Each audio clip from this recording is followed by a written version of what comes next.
Muy bien, entonces vamos a continuar con todo lo que habíamos estado conversando. Ya hicimos un repaso total de la parte de las estructuras. Ya conocen muchos controles, conocen muchas cosas que se tienen que tener en cuenta. Y una de las partes en las cuales habíamos iniciado, ¿se acuerdan de ese gráfico inicial? Nos decía que debemos de ver el predimensionamiento de esos elementos estructurales, ¿no? Entonces vamos a iniciar con el predimensionamiento de los elementos estructurales.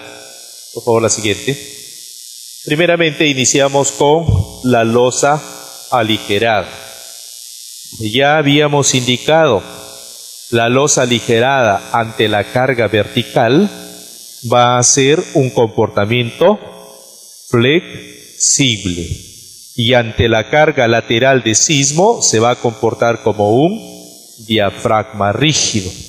Entonces vamos entendiendo que la flexibilidad se produce debido a las viguetas, es decir, no es totalmente rígido, se va a deformar. Y cuando se habla de un diafragma rígido, se está hablando de que todos los nudos de la losa se van a mover en la misma dirección, ¿no? En el mismo sentido que el centro de masa, donde voy a aplicar la fuerza, donde voy a aplicar las masas, dependiendo del tipo de análisis, ¿no? Entonces, ese diafragma rígido es como una gran placa horizontal que lleva a todos a un desplazamiento inducido. ¿Cómo obtengo el espesor? Porque la luz, yo ya la conozco de acuerdo a la arquitectura, ¿no? Lo que me hace falta es el espesor. ¿Cómo determino el espesor? La longitud nominal sobre 25. Longitud nominal sobre 25. Esa longitud nominal debe de ser la mayor, el lado mayor. Y las viguetas tienen que estar en la dirección del lado menor. Las viguetas en la dirección más corta, pero el espesor se hace con la dirección más larga. Si nosotros dividimos esta longitud nominal sobre 25 y vemos unas ciertas longitudes, podríamos tener ya una aproximación de cada una. En este caso, en cuanto a las dimensiones, si yo tengo una luz de 4 metros, el espesor de la losa debe de ser de 17 centímetros. Y ya sabemos que el espesor de ladrillo debe de ser de 5 centímetros menos. Si tengo de 5 metros, 20 centímetros, espesor de ladrillo de 15. 6 metros, 25, espesor 20 centímetros de ladrillo. 7 metros, 30 centímetros de espesor de losa y 25 centímetros de ladrillo. Ese espesor de losa va a incluir, siguiente, lo que es netamente los 5 centímetros de esta losa superior. Es decir, este es el ladrillo y 5 centímetros de la losa superior. Para eso tenemos acá las viguetas. Esta es mi vigueta, este es mi ladrillo. Mi vigueta, ancho de 10 centímetros, este es el acero para la flexión, que voy a tener que colocarlo, y este es el acero denominado en cuanto a lo que es la temperatura, ¿no? El acero de temperatura. Entonces va a incluir estos 5 centímetros y, por ejemplo, espesor de ladrillo de 20, tendríamos un espesor de losa de 25 centímetros. ¿Ya? 25 centímetros. Adicional a eso, se tiene que considerar dentro del metrado 5 centímetros adicionales para lo que es el piso terminado. Piso terminado.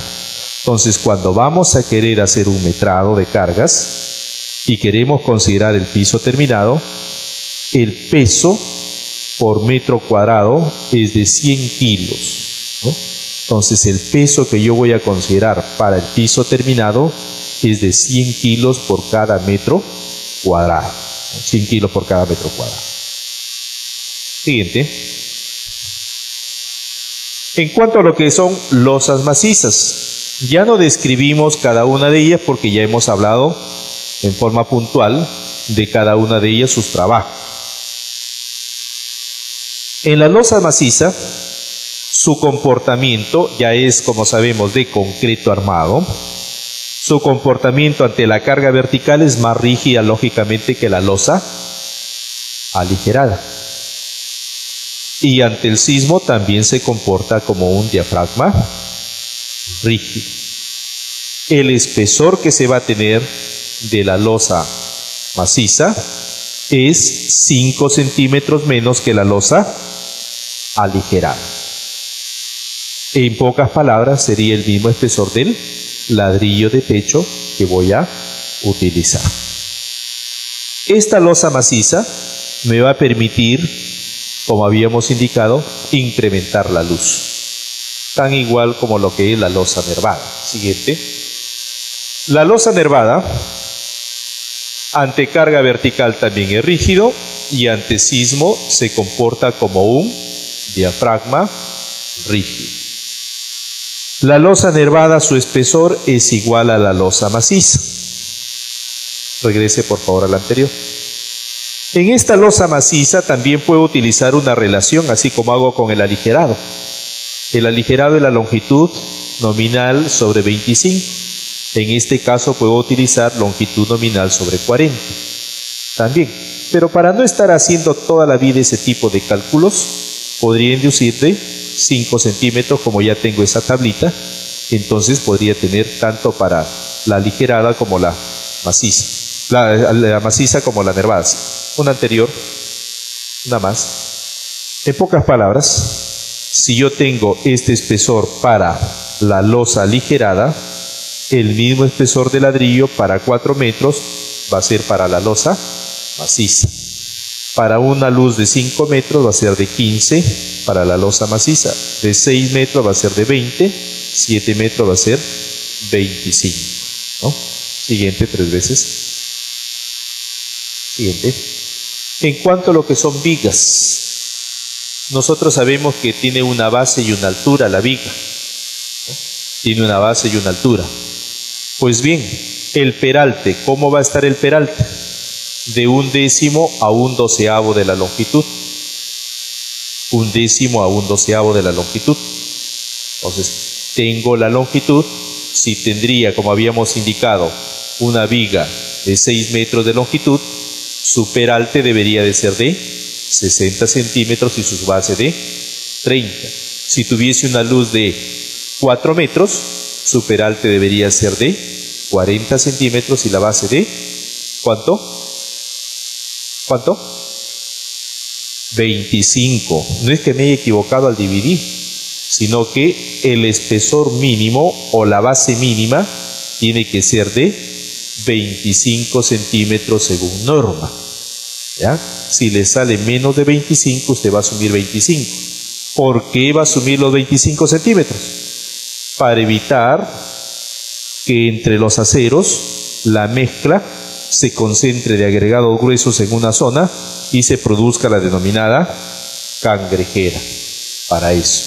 Entonces recuerdo, vigas, recubrimiento, 4 centímetros, vigas, base mínima, 25 centímetros. Y si yo tengo menores resultados de 25, asumo el mínimo. Por encima de 25 asumo su valor. Pero para la base se puede tomar no solamente de 1/2, sino 2/3 o hasta veces la misma unidad, hasta 1, ¿no? Se puede tomar también. Entonces va a depender de lo que tenga como criterio el ingeniero estructural. Siguiente. En cuanto a columnas, ¿cómo sería el predimensionamiento para columnas? En vigas sabemos que trabaja flexión, pero en columnas trabaja a compresión y trabaja a flexión. Compresión por la carga vertical, flexión por la carga lateral, ¿no? Carga de sismo. Entonces yo cuando hago un predimensionamiento debería de considerar también ese efecto sísmico. No puedo hacerlo la consideración solamente por carga vertical, sino también tengo que considerar el efecto de la carga lateral. Carga lateral. Entonces, si yo voy a considerar, siguiente, podría utilizar, de acuerdo a la ACI, que si la columna es centrada, donde tiene mayor área tributaria, columna centrada, el área de la columna es la carga de servicio sobre 0,45 F'C. Entiendo que el F'C es de 210 kilos sobre centímetro al cuadrado. Esta carga de servicio viene a ser los efectos de cargas muertas y cargas vivas en la zona, en el área tributaria, ¿no? En el área tributaria. Entonces voy a tener que sectorizar para su área tributaria. Una vez que sectorizo de acuerdo al área tributaria, voy a tener lógicamente esta carga de servicio.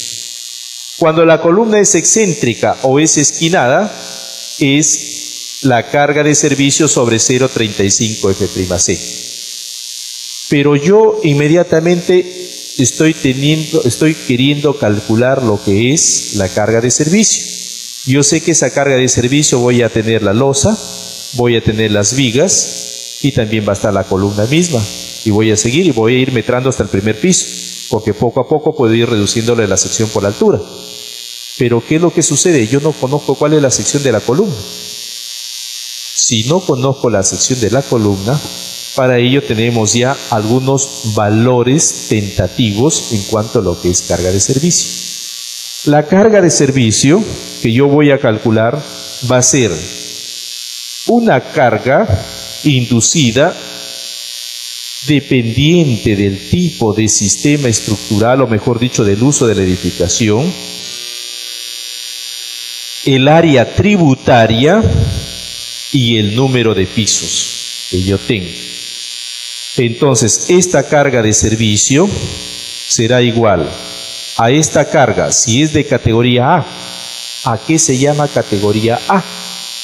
La categoría A me dice, tengo que ir a la norma de diseño sismo resistente.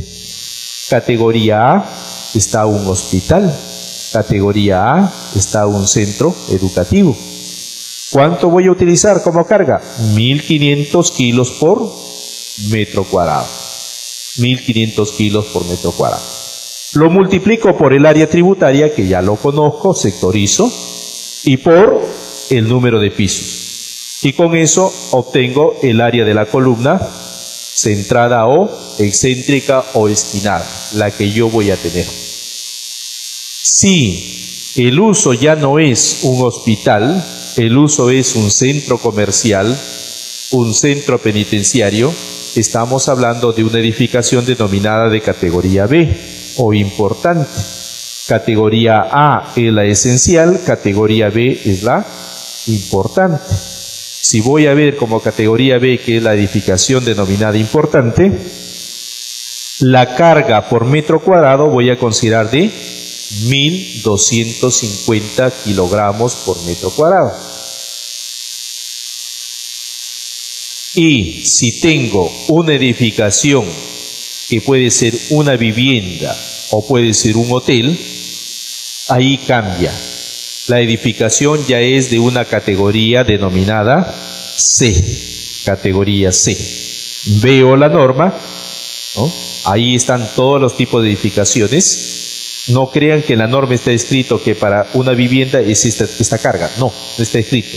Estos valores han sido obtenidos a través de la experiencia de una y otra vez y tantos metrados que se hacen, ¿no? Todos los ingenieros estructurales manejamos estos valores. Casi siempre le dicen de 1000 a 1500, ¿no? Pero ya lo hemos sectorizado dependiendo de los usos. Si tienes una vivienda, si tienes un hotel, la carga que vas a utilizar es de 1000 kilos por metro cuadrado. Multiplicas por el área tributaria, el número de pisos y obtienes la carga de servicio. Divides entre 0,35, 0,45 el F'C y vas a obtener el área de la columna. Siguiente. Pero hay formas prácticas que no son para predimensionar, sino son formas prácticas que después que tú has realizado el proyecto y de repente estás en una obra, y te das cuenta pues que el área de la columna que te están dando no es la adecuada, ¿no? ¿Cómo es que tú puedes, en cierto modo, hacerle entender al proyectista de que hay una ligera duda en cuanto a lo que es la dimensión de la columna? Otra forma aproximada, ¿no? La anterior ha sido de acuerdo a la reglamentación de la CI, pero en forma aproximada tenemos un primer método, que no es de predimensionamiento, sino es de control, más que todo para ver las dimensiones reales de lo que se va a tener en el caso de columnas. Tengo acá 3 tipos de columnas. El tipo 1 me doy cuenta que es una columna centrada. Una columna centrada. Para el tipo 1, la columna centrada, el lado significa una columna cuadrada de A por A. Es de la altura típica del piso sobre 8. Esta fórmula o estas fórmulas trabajan muy bien para edificaciones hasta 5 pisos, muy bien, para medidas de control. Tenemos la altura, dividimos entre 8 y ese debe ser el lado. Si yo multiplico A por A, obtengo el área de la columna. Corroboro con el ACI y me doy cuenta de que estoy dentro de lo normal. Le va a salir un área un poquito mayor que el ACI, pero ya significa que estoy bien. Pero si le sale de repente una dimensión de la columna muy por encima de lo que está obteniendo con esta fórmula, lógicamente que lo que tienen esa edificación es que han sobredimensionado, ya es demasiado lo que han sobredimensionado. Entonces usted podría hacer ese tipo de crítica, ¿no? Para poder optimizar como tal. Si la columna es del tipo 2, ¿no? Vendría a ser la esquinada, es la altura sobre 10. Y si la columna es excéntrica o medianera, H sobre 9. H sobre 9. Entonces tendría las dimensiones para comprobar de que realmente estoy por buen camino.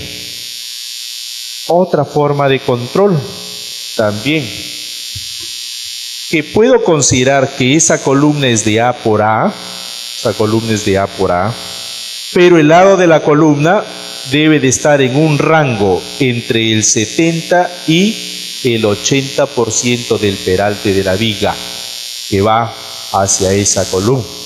Entonces, si yo tengo una longitud de 6 metros, un peralte de 60 centímetros debe estar por el orden de 45-50 centímetros el lado de columna. También, cuando usted tenga una estructura estrictamente aporticada, que se recomienda no más de 5 pisos, el área fluctuante de las columnas debe de estar entre 1000 a 2000 centímetros cuadrados, ¿no? Sería lo adecuado, lo óptimo, lo necesario. Menor a 1000 no es bueno, ¿no? En pocas palabras, utilizar columna de 30 por 30 no es adecuado para una zona sísmica, no es adecuado. ¿Y qué cosa tengo que hacer? Tengo las dimensiones. No puedo seguir así nada más. Mi estructuración no puede seguir de esa forma. Debo de comprobar algo. Yo sé de que en las uniones columnas con vigas se pueden producir las denominadas rótulas plásticas. ¿Dónde se va a producir la rótula plástica? Se va a producir en el sector menos rígido. Yo entonces empiezo a pensar, rótula plástica podría producirse en una columna, no sería adecuado. Cuando se produce en una columna, a lo que estoy induciendo es a la concentración de ese esfuerzo, falla localizada, posterior colapso. No, es preferible que las rótulas plásticas aparezcan en las vigas. Consecuentemente, debo de siempre comprobar, para evitar una rápida aparición de rótula plástica, tienen que hacer esto. Inercia de la columna debe de ser mayor a la inercia de la viga. No olvidarse. inercia de columna mayor a inercia de viga. Si yo tengo la inercia de la columna mayor a la inercia de la viga, estoy asegurando que la rótula plástica no va a aparecer en el elemento de corte. Y como sé que el elemento de corte es el que sostiene la estabilidad del edificio, consecuentemente no va a estar en la columna, sino va a estar en la viga. Pueden haber algunas fallas, sí, la norma lo permite. La norma de diseño sismo resistente, dentro de su filosofía, nos dice, pueden ocurrir daños, pero no colapso, de ninguna manera. Entonces, no se olviden, primero, predimensionar de acuerdo a la CI, segundo, comprobar que esté dentro del rango, y tercero, tener que chequear rótula plástica. Siguiente. Ahora pasamos a lo que son placas. Placas son los elementos de corte que deben de estar capacitados para absorber más del 80% del corte total, producto del sismo. Un sistema de muros estructurales es aquel donde las placas van a absorber más del 80% del corte total. Entonces, si yo estoy predimensionando y todavía no tengo, lógicamente, ese corte, sería ilógico que yo tenga una dimensión rápida que acercarse, ¿no?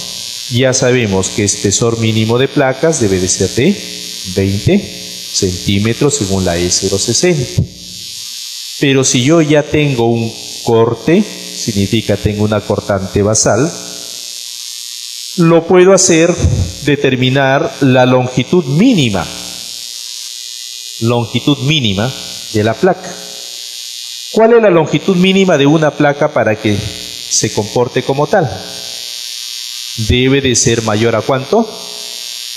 1,20 centímetros, ¿no? 1,20 centímetros. Tiene que superar el 1,20.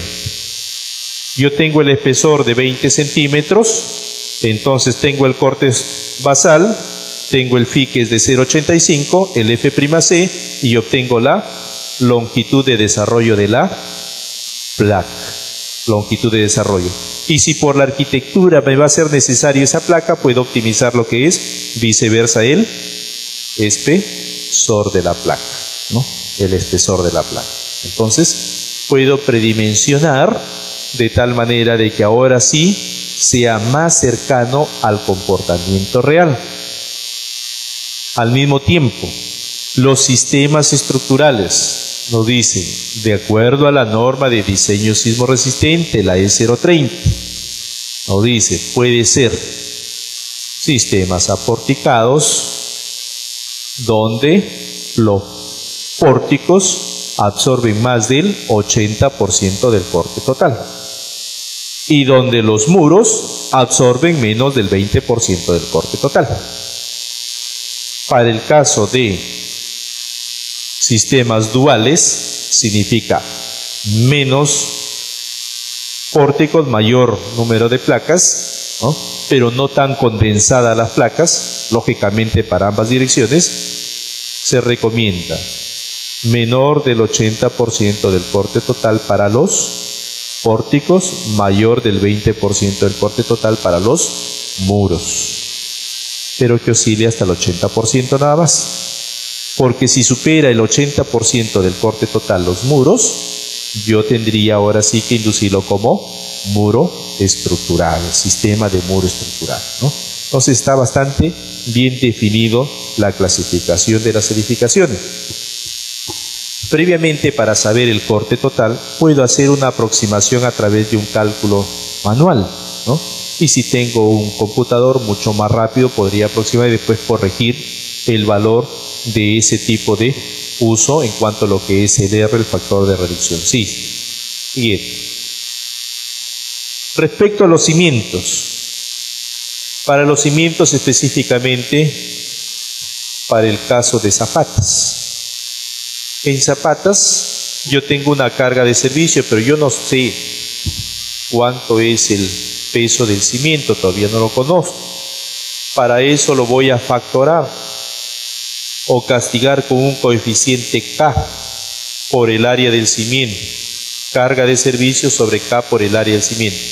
Menor o igual a la capacidad portante. Eso sí lo tengo, la capacidad portante.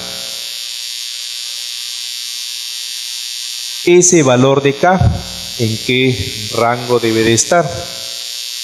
Si es un suelo rígido, voy a utilizar un K de 0,9. Si es un suelo intermedio, un K igual a 0,8. Y si es un suelo flexible, un K igual a 0,7. Entonces me doy cuenta lo siguiente, que a menor K, mayor, lógicamente, voy a obtener mayor área.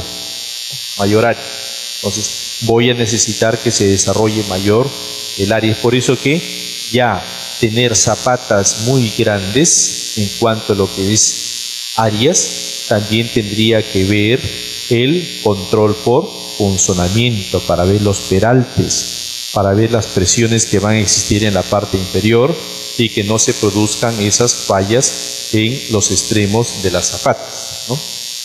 Siguiente, ahora vamos a ver un caso de un predimensionamiento de una edificación. En este caso del predimensionamiento de la edificación, ha sido realizado este ciclo por mis alumnos de la Universidad de San Martín de Porres, del curso de Análisis Estructural 2, ¿no? Pues bien, vamos a ver el detallado de todo el proceso que ellos han seguido. Siguiente. En primer lugar, se van a hacer predimensionamiento de todos los elementos estructurales de acuerdo a la variante indicada, ¿no? Cada uno de ellos cada uno de los grupos tienen determinada variante, ¿no? Entonces, siguiente. En esa variante se les exigía, ¿no?, una distribución donde se tenga 2 dormitorios, ¿no?, su sala comedor, su cocina, su servicio, ¿no?, el de visitas también, y lo que es una planta típica de albañilería, con su escalera externa para el desarrollo y su zona de parqueo. Lo mismo sigue en los otros pisos superiores. Lógicamente que en el piso superior tiene un mayor desarrollo por esta zona que va a tener lógicamente un volado, ¿no? Entonces se va a desarrollar más. Siguiente. Tienen lógicamente lo que es el corte, la altura de la edificación. Siguiente. Teniendo la altura de la edificación de 5 niveles, diga, la elevación, empiezan a hacer todo lo que es la estructuración. Entonces se ha estructurado de una manera bastante interesante. Pareciese que fuese todo como un sistema porticado, están en las líneas. Regrese 3 anteriores, una más, la siguiente. Y bueno, acá están las columnas, miren, se han ubicado para los volados y todas las columnas han sido correctamente ubicadas, ¿no?, para que sea más funcional, ¿no?, más funcional. Entonces va a depender muchísimo del criterio, ¿no?, del criterio del proyectista, ¿no?, de tal manera de ubicar los elementos en las zonas adecuadas para poder estructurar de la mejor manera. Siga 3 veces adelante. Entonces ya se tiene las ubicaciones de cada uno de ellos. Muy bien, se empieza ya la estructuración. Tenemos un F'C de 210, 4200, tipo de suelo rígido, uso vivienda, ubicación en Lima, dimensiones, número de pisos. Siguiente. Lo primero, la carga viva, no me debo de olvidarme, me voy a la norma de cargas, y en la norma de cargas, ¿no?, para viviendas es de 200 kilos por metro cuadrado la sobrecarga, ¿no? Teniendo ya esa carga viva, yo sé de acuerdo a la E030 cuál debería ser su uso, ¿no? De acuerdo a la E030. Estoy hablando de una vivienda. Y si estoy hablando de una vivienda, consecuentemente estoy hablando de una categoría C, una edificación común, ¿no? En algunas oportunidades me han preguntado mis alumnos, me dicen, ¿por qué las viviendas tienen categoría C, que es común donde nosotros vivimos, y por qué ese factor de U que nos están dando es de 1, y sin embargo el centro penitenciario tiene un factor U igual a 1,3? Entonces, profesor, eso implica que los presos están más seguros que nosotros, ¿no? Eso me decían los alumnos, ¿no? Y yo le respondía, efectivamente, por un simple hecho de que usted en una vivienda va a poder evacuar rápidamente. Esos señores están privados de la libertad y no pueden evacuar rápidamente. Tampoco se trata de perder vidas humanas. Entonces la norma también tiene un sentido de sensibilidad, si ustedes se dan cuenta, ¿no? De preservar la vida humana por encima de los delitos y las cosas que puedan haber existido, ¿no? Por lo tanto, ¿no?, los factores de uso o importancia de las edificaciones van a depender no tanto del número de personas que están ahí en este caso, ¿no? Va a ser mayor el número de personas que están lógicamente en un centro penitenciario que en una casa, ¿no? Están hacinados y todo lo demás, pero también hay que preservar la vida humana. Es una de las partes de la filosofía de la norma nuestra de diseño sismo resistente. Si estamos con un uso de categoría común, ¿cuánto debería ser la carga de servicio? ¿El P de cuánto debe ser por metro cuadrado? De 1000 kilos por metro cuadrado. Siguiente. Entonces ya tiene esa carga. Si ya tiene la carga, ahora sí puede hacer el predimensionamiento. Siguiente.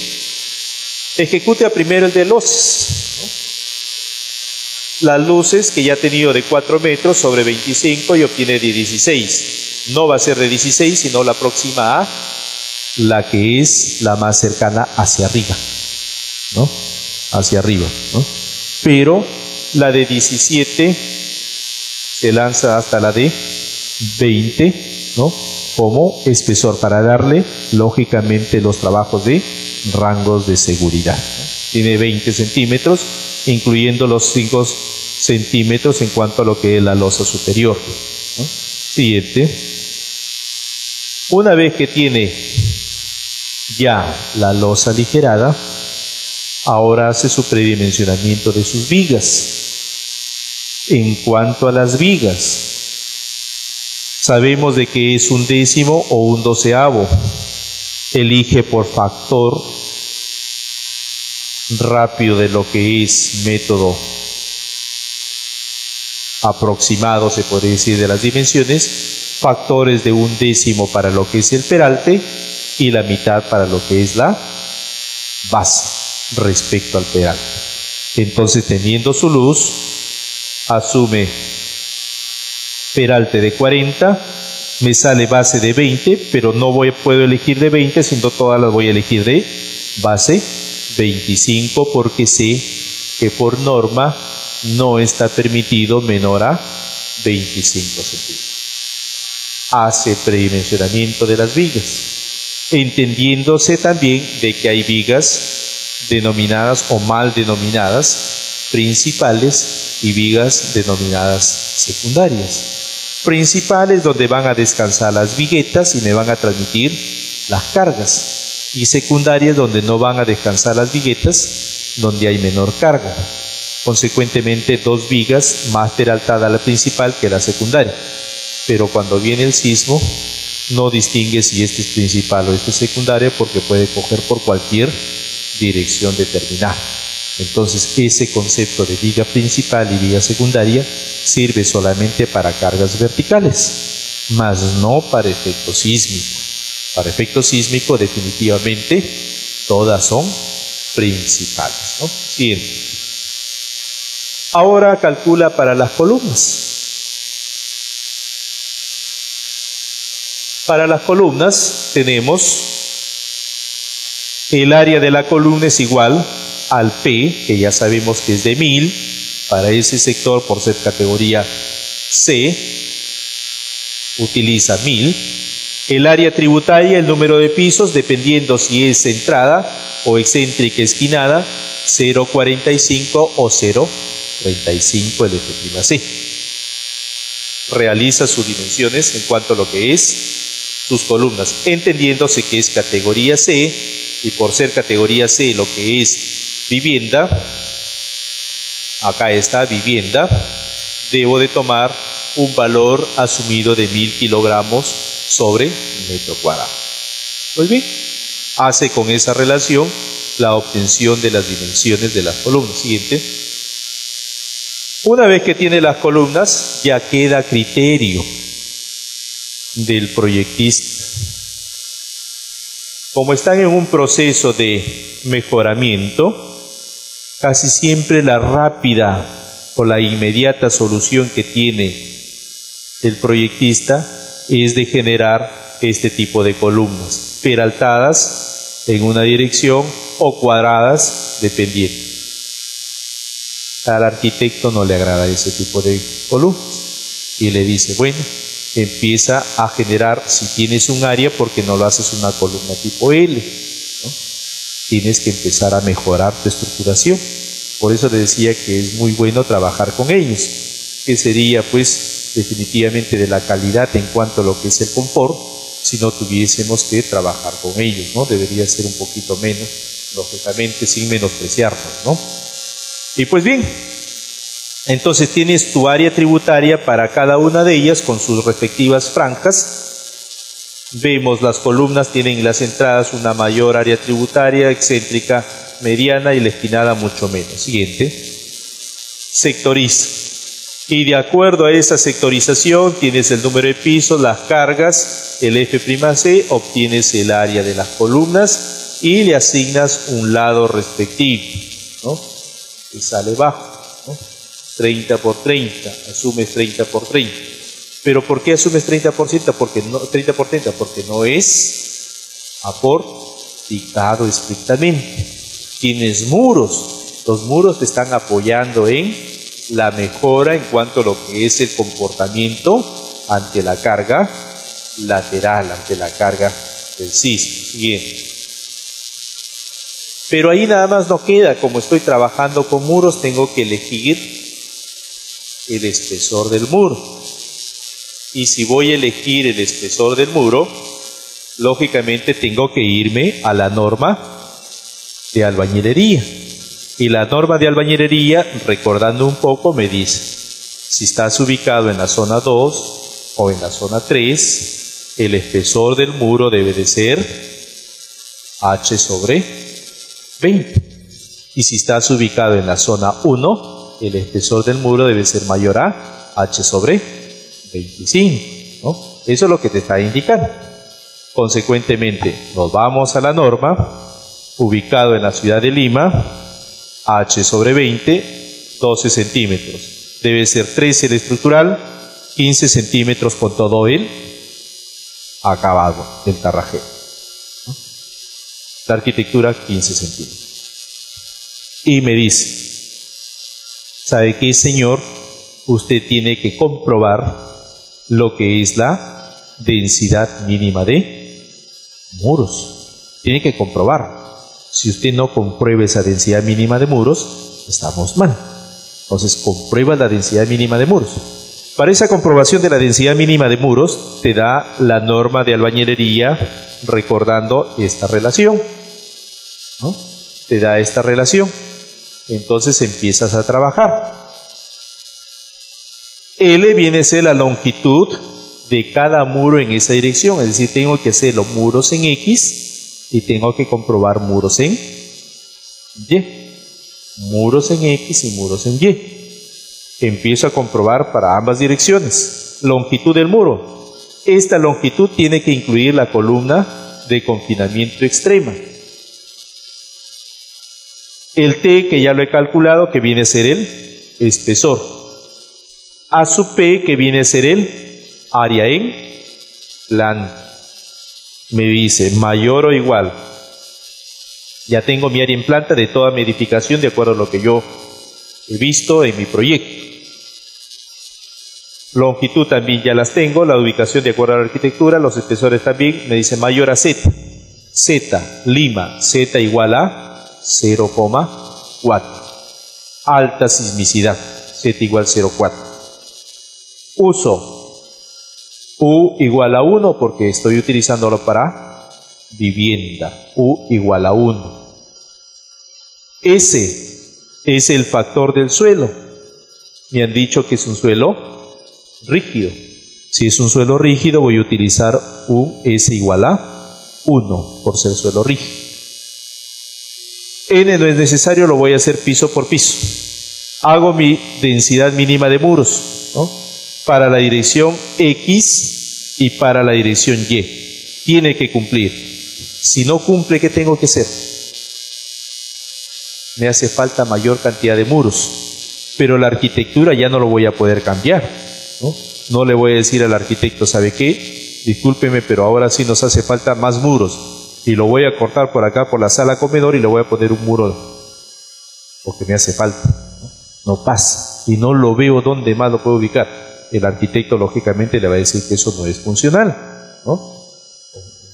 Va a decir, no, es como que tú pongas en una habitación, le pongas un muro divisorio en la mitad.